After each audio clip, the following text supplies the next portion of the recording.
Hello everyone, welcome back to my channel. मेरे channel पे जो कोई भी नया आ रहे हैं प्लीज़ सब्सक्राइब कर दीजिए। वीडियो को लाइक और कमेंट करके ज़रूर बताना आज की स्टोरी आप सभी को कैसी लगी। तो चलिए स्टोरी शुरू करते हैं। पिछले पार्ट में हमने देखा था वांग जी पूरी रात अपना गुस्सा विंग पर उतारता है। वांग जी इस वक्त गुस्से से पागल हो चुका था। वो क्या कर रहा है उसे खुद भी कुछ नहीं पता। वहीं विंग वांग जी को बर्दाश्त कर रहा था, लेकिन वो वांग जी को गुस्से को बर्दाश्त नहीं कर पा रहा था। अब उसके आंखों से लगातार आंसू बह रहे थे और वो वांग जी को रोकना चाहता था, पर वो ऐसा नहीं कर सकता क्योंकि वांग जी को गुस्सा दिलाने वाला वो खुद ही था। वांग जी विंग पर कोई रहम नहीं खाता। इसी तरह कई घंटे बीत जाते हैं। सुबह को होने वाली थी, लेकिन वांग जी का गुस्सा अब तक कम नहीं हुआ था। वहीं विंग भी अब वांग जी को नहीं रोक पाता, क्योंकि वांग जी को इन सब चीज़ों के लिए विंग ने ही तो उस्काया था। फाइनली अब विंग की बर्दाश्त करने की क्षमता खत्म हो चुकी थी। अब वो वांग जी को और बर्दाश्त नहीं कर पा रहा था और वो वहीं बेहोश हो जाता है। कुछ देर बाद वांग जी विंग को उसी हालत में छोड़कर बाथरूम चला जाता है और शावर के नीचे जाकर खड़ा हो जाता है। वांग जी को खुद पर बहुत गुस्सा आ रहा था। उसे यकीन नहीं हो रहा था क्या उसने ये सब विंग के साथ किया है। यही सब सोचकर वांग जी गुस्से से उबल रहा था। वांग जी गुस्से से अपने हैंड को मिरर मिरर पर मार देता है, जिसे वो मिरर टूटकर उसके कांच इधर उधर बिखर जाते हैं। वांग जी के हाथों पर बहुत गहरी चोट लगी थी और उसके हाथों से ब्लड बाहर आ रहे थे, लेकिन फिर भी वांग जी का गुस्सा शांत नहीं हुआ था। वो गुस्से से बड़बड़ाए जा रहा था। इस ओमेगा ने मुझे एनिमल बना दिया है। क्या ये मैं हूँ? क्या ये सब मैंने किया है उस 2% ओमेगा के लिए? मुझे ये सब सोचकर ही खुद पे शर्म आ रही है। क्या मैं ऐसा कुछ भी कर सकता हूँ? वांग जी को खुद पर किए का बहुत पछतावा हो रहा था। आज अपने गुस्से की वजह से उसने विंग की बुरी हालत कर दी। आज विंग के साथ उसने वो सब किया जो कभी सपने में भी नहीं सोच सकता। माना कि विंग उसका पेट वार्मर है, लेकिन इस तरह फोर्सफुली विंग के साथ वांग जी नहीं कर सकता। उसमें भी विंग की मर्जी होनी चाहिए। विंग को कितना तकलीफ हुआ होगा ना, कितना पेन हुआ होगा। वो मुझे बार बार रोक रहा था। मैं अपने गुस्से में इतना पागल हो चुका था, मुझे अपने आसपास कुछ दिखाई ही नहीं दे रहा था। वो मेरे सामने गिड़गिड़ा रहा था, बैक कर रहा था मैं उसे छोड़ दूं, पर मैंने क्या किया? मुझे यकीन नहीं हो रहा ये सब मैंने किया है। आखिर मुझे इतना गुस्सा क्यों आता है जब विंग किसी और के पास जाने की बात करता है? ये सब वांग जी बड़बड़ाए जा रहा था। उसे कुछ भी समझ नहीं आ रहा था ये कैसी फीलिंग है उसके अंदर जो ये सब कुछ करने में वांग जी को मजबूर कर रहा था। वहीं अब कुछ देर बाद वांग जी शावर लेने के बाद बाहर आता है। वहीं विंग को होश आ चुका था। वो वांग जी की तरफ एक नज़र देखता है और अपने ऊपर ब्लैंकेट करके सोने के ड्रामा करता है। वो वांग जी को ऐसा दिखाता है जैसे वो सो रहा है। वांग जी ये देखकर विंग के पास आकर बैठ जाता है और सोते हुए विंग को देख रहा था। वांग जी विंग के फेस को टच करते हुए कहता है, आखिर तुम ऐसा क्यों करते हो? मुझे बार बार गुस्सा क्यों दिलाते हो? मैं तुम्हें पे कर रहा हूँ ना, तो फिर तुम्हें दूसरे के पास क्यों जाना है? मैं तो तुम्हें तुम्हारी मुंह मांगे रकम दे रहा हूँ, तो फिर तुम दूसरे के पास क्यों जाना चाहते हो? क्या तुम मेरे साथ नहीं रह सकते? वांग जी को लग रहा था विंग नींद में है, इसलिए वो सब अपनी मन की बात कहे जा रहा था। वांग जी अपनी बातों को कंटिन्यू करते हुए कहता है, तुम्हें पैसे चाहिए ना? मैं तुम्हें उससे भी ज़्यादा पैसा दूंगा, तुम्हें अच्छी लाइफ दूंगा। तुम्हें जो चाहिए मुझसे मांगो, मैं तुम्हें दूंगा। मैं तुम्हें वो सब दूंगा जो तुम्हें चाहिए। आखिर तुम्हारी लाइफ में पैसे इतने ज़रूरी क्यों हैं? आखिर तुम्हें पैसे ज़रूरत क्यों है बीइंग? आज तक मैंने कभी फील नहीं किया अपने अंदर। मुझे अपने अंदर दर्द होता है ये सोचकर कहीं तुम किसी दिन मुझे छोड़ कर न चले जाओ। आखिर तुम्हारे जाने से मुझे फ़र्क क्यों पड़ रहा है? आई एम सॉरी बीइंग। कल रात के लिए मैंने अपना लिमिट क्रॉस कर दिया। मैं गुस्से से पागल हो चुका था और मैंने तुम्हारे साथ ये सब कर दिया। बहुत तकलीफ़ हुई होगी ना तुम्हें? तुम मेरे सामने गिड़गिड़ाते रहे, मुझे रोकने की कोशिश करते रहे, पर मैं तुम्हारा एक नहीं सुना। मैं नहीं रुका। आई am sorry. I am sorry being. मुझे पता है मैंने जो तुम्हारे साथ किया वो माफ़ी के काबिल नहीं है। आई होप फिर भी तुम मुझे माफ़ कर दोगे। लेकिन आवांग जी आगे कुछ बोल पाता, वो अपने शब्दों को अपने गले में ही रोक देता है और वहाँ से उठकर बाहर चला जाता है। वांग जी के जाने के बाद विंग अपनी आंखें खोलता है और उसकी आंखों से लगातार आंसू बह रहे थे। आई एम सॉरी लैंचन, आई एम सॉरी। मैं तुम्हें कुछ नहीं बता सकता। मैं मैं मजबूर हूँ। मैं तुम्हें इन सब के बीच में नहीं लाना चाहता। ये मेरी खुद की लड़ाई है। मैं अकेले लड़ना चाहता हूँ। मैं मैं तुम्हें कुछ नहीं बता सकता। काश मैं तुम्हें सब कुछ बता देता। फिर पर तुम मुझसे प्यार नहीं करते तो फिर मेरी मदद क्यों करोगे? हमारी डिवोर्स हो चुकी। मुझे नहीं पता तुम मुझसे क्या कहना चाहते हो। तुम्हारे दिल में मेरे लिए क्या फीलिंग है, पर मैं इतना जानता हूँ तुम मुझसे बहुत नफरत करते हो और मैं इसी लायक हूँ। अब मैं तुम्हारे काबिल नहीं हूँ। आई एम सॉरी। हो सके तो अपने इस विंग को माफ़ कर देना। ये बोलकर विंग अपने फेस पर हाथ रखकर जोर जोर से रोने लगता है। आज वो अपने दिल की भड़ास बाहर निकाल रहा था। उसे रोते हुए कोई नहीं देखता। उसके दिल में कितनी दर्द है कोई नहीं जानता। उस दिन के बाद से थोड़ा बदला बदला लग रहा था। ऐसे ही वांगजी की बिजनेस ट्रिप निकल जाती है और वो लोग चाइना वापस लौट जाते हैं। विंग सबसे पहले हॉस्पिटल अपनी ग्रैंड मदर से मिलने के लिए जाता है। जब विंग हॉस्पिटल पहुंचता है तो देखता है उसकी ग्रैंड मदर बेड पर बेजान लेटी है। अपनी ग्रैंड मदर की हालत देखकर विंग के कदम वहीं लड़खड़ा जाते हैं, लेकिन फिर भी खुद को संभालते हुए विंग अपनी ग्रैंड मदर के पास जाता है। जैसे ही विंग की ग्रैंड मदर विंग को फील करती है, वो अपनी आंखें खोलकर विंग को देखती है और खुश होते हुए कहती है, विंग तुम आ गए। मैं तुम्हारे आने का वेट कर रही थी। बेबी मेरे पास आओ। तुम्हारी ग्रैंड मदर तुम्हें बहुत मिस किया। विंग ये साफ साफ देख पा रहा था उसकी ग्रैंड मदर अब पहले से वीक हो चुकी हैं।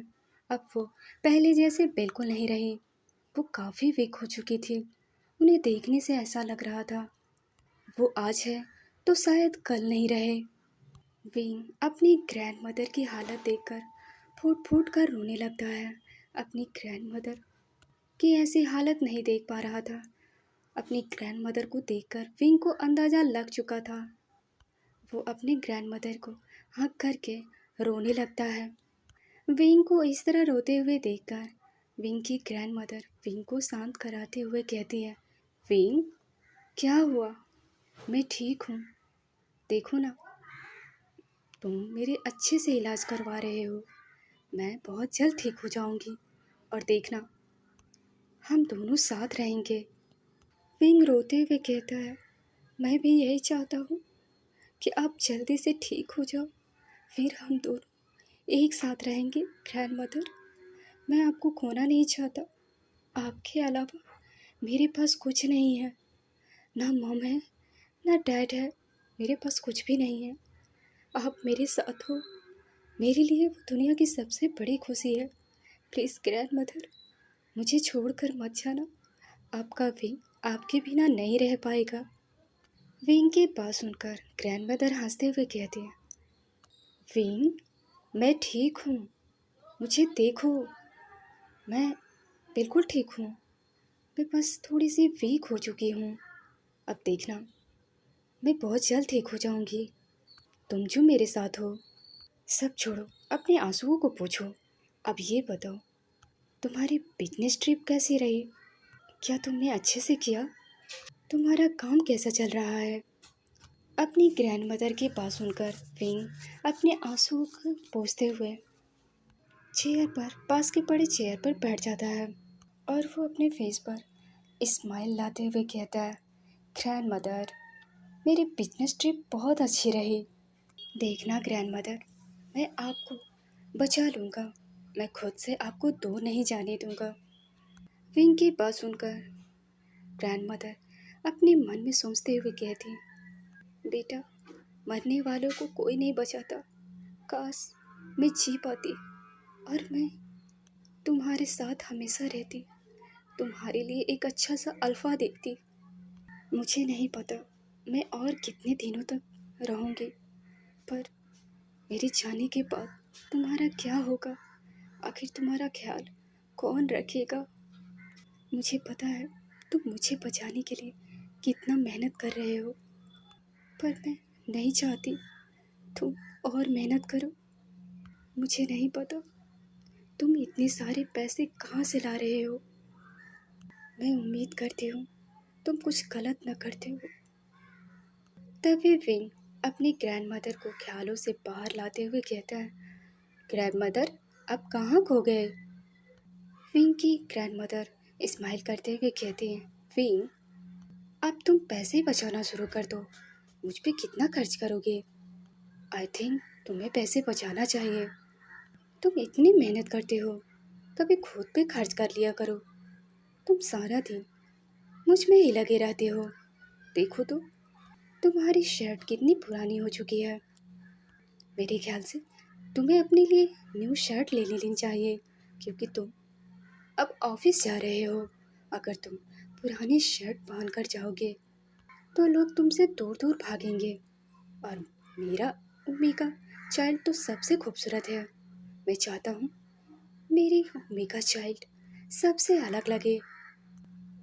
ग्रैंडमदर की बात सुनकर विंग अपनी ग्रैंडमदर के हाथ पकड़ते हुए कहता है, ग्रैंडमदर, आप ये क्या बोल रहे हो? मैंने पिछली बार ही काफ़ी सारे शर्ट लिए थे और आप चिंता ना करो। आप कह रहे हो तो मैं जाकर ले लूँगा, क्योंकि मुझे टाइम ही नहीं मिला शॉपिंग जाने को, पर मैं ज़रूर जाऊँगा। तभी विंग की ग्रैंडमदर विंग के आंखों में देखते हुए कहती है, विंग, आई एम सॉरी। अपनी ग्रैंडमदर की बात सुनकर विंग शॉक हो जाता है और अपनी ग्रैंडमदर की आंखों में देखते हुए कहता है कि किस बात की? ग्रैंडमदर, आप मुझसे माफ़ी क्यों मांग रहे हो? तभी ग्रैंडमदर विंग के हाथ पकड़ते हुए कहती है, विंग, मैंने तुम्हारी शादी ऐसी पर्सन से करवा दी जो तुम्हारी रिस्पेक्ट तक नहीं करता। काश मैं लैन हुआ और जिंग हैंजून के बातों में ना आती। पर मुझे माफ़ कर दो। तुम्हारे मॉम डैड तुम्हारी शादी पहले से ही लैन वांगजी के साथ फिक्स कर चुके थे। वांगजी के मॉम डैड और तुम्हारे मॉम डैड बहुत अच्छे फ्रेंड हुआ करते थे और वो चाहते थे कि उनकी फ्रेंडशिप बहुत मजबूत हो जाए। इसलिए उन लोगों ने तुम्हारी शादी बचपन में ही तय कर दिया। मैंने उन्हें रोकने की बहुत कोशिश की। बच्चे जब बड़े हो जाएंगे, क्या पता उन्हें ये पसंद ना आए, पर तुम्हारी मदर और लैन हुआ हमेशा कहा करती थी तुम दोनों उन्हीं के बच्चे हो और वो तुम दोनों को हमेशा साथ देखना चाहते हैं। इसलिए उन लोगों ने मुझसे प्रॉमिस लिया भी। मैं उस वक्त तुम्हारी शादी रोकना चाहती थी पर मैं नहीं रोक पाई। आज देखो ना, उनकी एक डिसीजन तुम्हारी लाइफ बर्बाद हो गई मेरी वजह से। पहले तुम्हारी डिवोर्स, अब मेरी बीमारी। विन, अब मुझे ऐसा लगता है मैं तुम पर बोझ बन चुकी हूँ। हो सके तो अपनी ग्रैंड मदर को माफ़ कर देना। विन अपनी ग्रैंड मदर की बात सुनकर अपनी ग्रैंड मदर को टाइटली हग कर लेता है और रोते हुए कहता है, आपने कुछ गलत नहीं किया है। ना मैं आपसे नाराज़ हूँ, ना मैं मॉम डैड से नाराज़ हूँ और ना मैं लैंग जैन से नाराज़ हूँ। मैं किसी से नाराज़ नहीं हूँ। ये तो मेरी डेस्टिनी में थी जो मुझे इसकी सज़ा मिल रही है। ज़रूर मैंने कुछ पाप किए हैं जिसकी सज़ा मुझे अब मिल रही है। अब हमें दूसरी तरफ का सीन दिखाया जाता है। वांगजी अपने ऑफिस से आ चुका था। काफ़ी रात हो चुकी थी। विंग अब तक नहीं आया। वांगजी विंग का लिविंग एरिया में बैठकर वेट कर रहा था। वो बार बार डोर की तरफ ही देख रहा था लेकिन विंग अब तक नहीं आता। वांगजी को विंग की फिक्र होने लगी। वो विंग की फिक्र कर रहा था। न जाने कैसे बेचैनी विंग वांगजी को हो रही थी। वो इधर से उधर चक्कर काट रहा था और डोर की तरफ ही देख रहा था। वांगजी समझ नहीं पा रहा था। विंग ऐसा पहले कभी नहीं किया। वो हमेशा टाइम पे घर आता लेकिन आज वो अब तक घर नहीं आया। क्या वो किसी मुसीबत में है? क्या मुझे जाकर देखना चाहिए? वांगजी यही सब सोचते हुए वॉच की तरफ देख रहा था। वो बार बार टाइम देख रहा था क्योंकि वांगजी को अब विंग की आदत लग चुकी थी। ये पहली बार था जो विंग लेट घर आ रहा था। वांगजी अपने मन में उल्टे सीधे ख्याल में गुम था। क्या वो किसी और क्लाइंट के साथ है?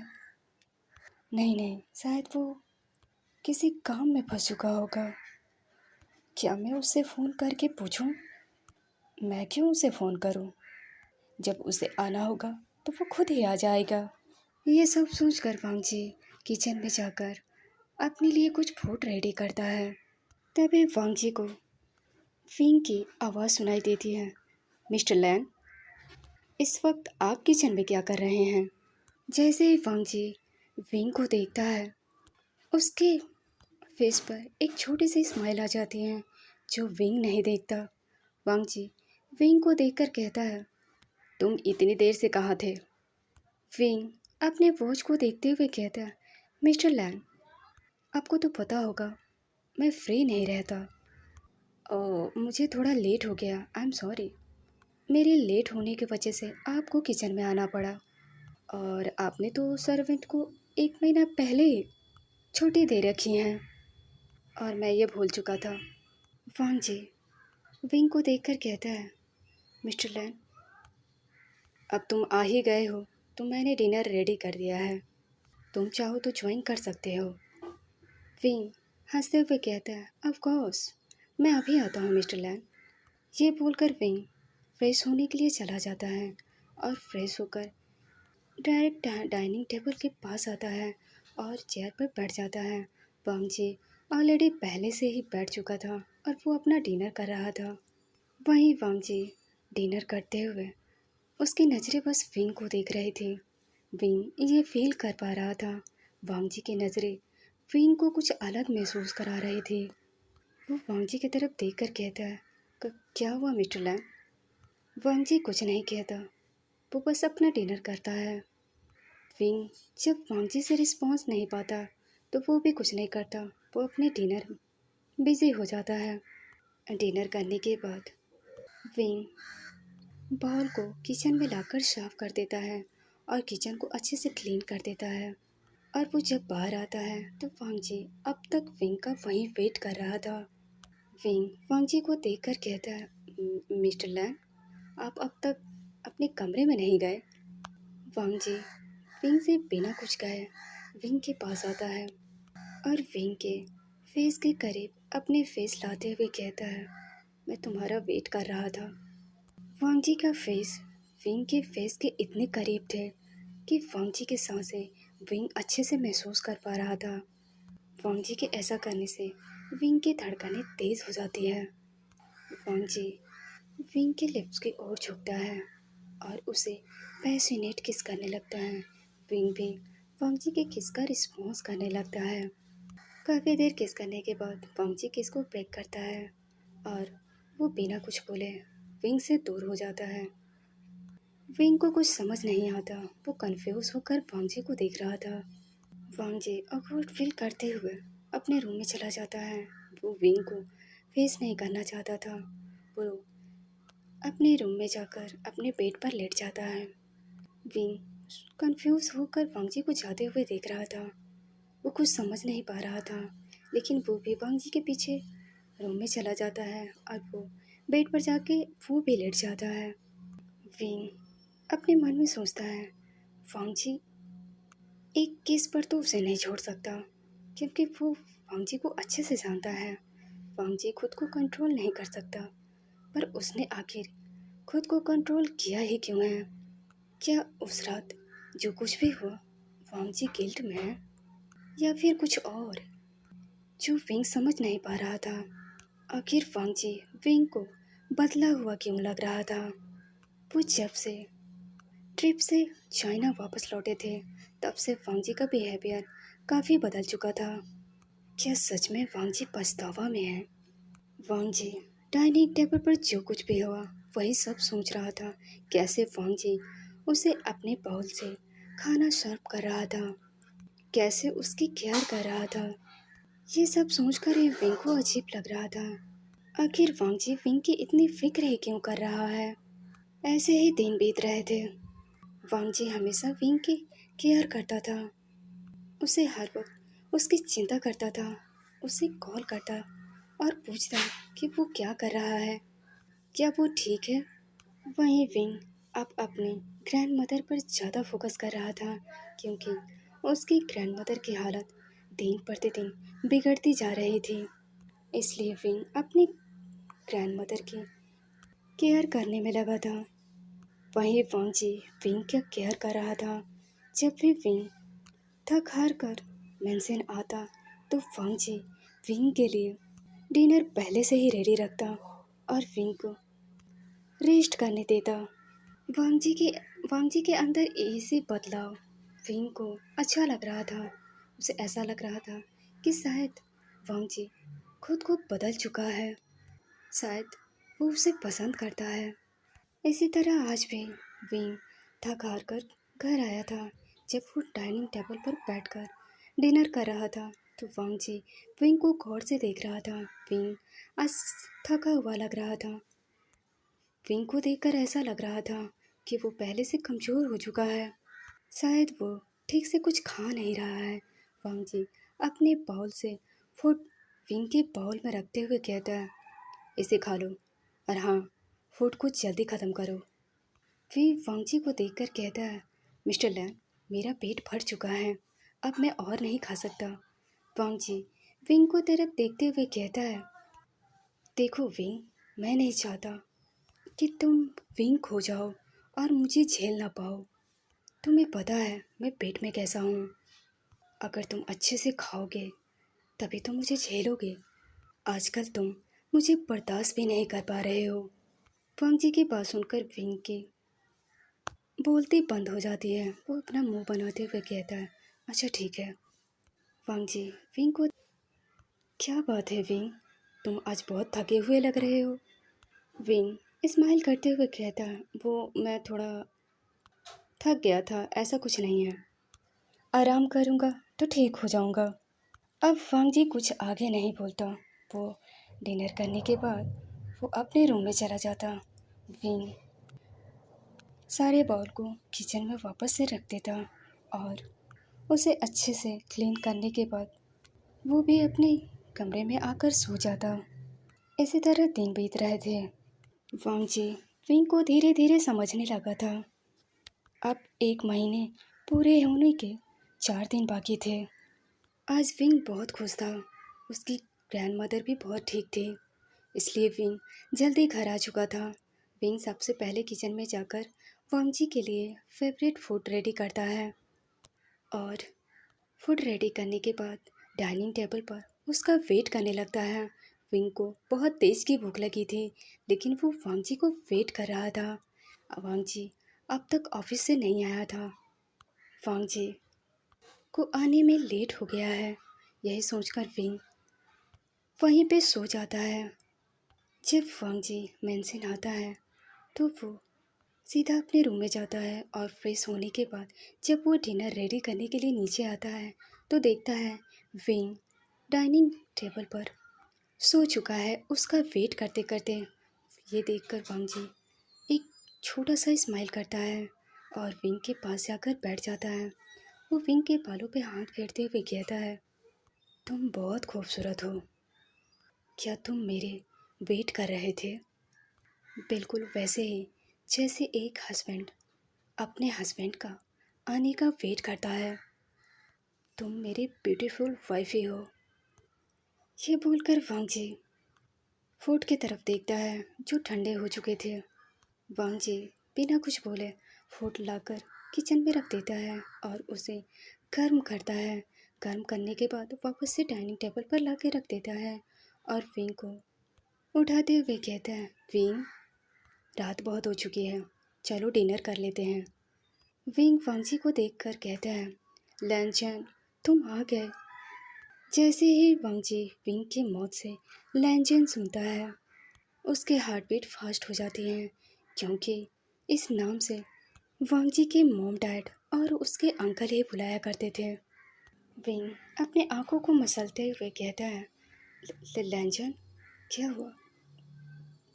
आप मुझे ऐसे क्यों देख रहे हो? वांगजी ऑफवर्ड होते हुए कहता है, वो कुछ नहीं, डिनर करो। अब वो दोनों डिनर करने लगते हैं। विंग बिना कुछ बोले अपना डिनर कर रहा था। वहाँ पे एक ऐसी साइलेंट थी जो सिर्फ सांसें ही सुनाई दे रही थी। वांगजी अपनी चुप्पी को तोड़ते हुए कहता है, वो आज ऑफिस में कुछ ज़्यादा काम था, इसलिए मैं लेट हो गया। वांगजी की बात सुनकर विंग शॉक होकर वांगजी को देखने लगता है, क्योंकि ये पहली बार था वांगजी लेट होने का एक्सप्लेन कर रहा था। वांगजी अपने बारे में कुछ भी किसी को नहीं बताता, लेकिन आज वो विंग से एक्सप्लेन कर रहा था लेट घर आने की। विंग वांगजी से कहता है, कोई बात नहीं। तो चलिए गाइस, मैं इस स्टोरी को यहीं रोकती हूँ। कल का एपिसोड में आपको पता चल जाएगा, सॉरी वांगजी को पता चल जाएगा विंग ये सब क्यों कर रहा था। आज का स्टोरी आप लोगों को कैसे लगी?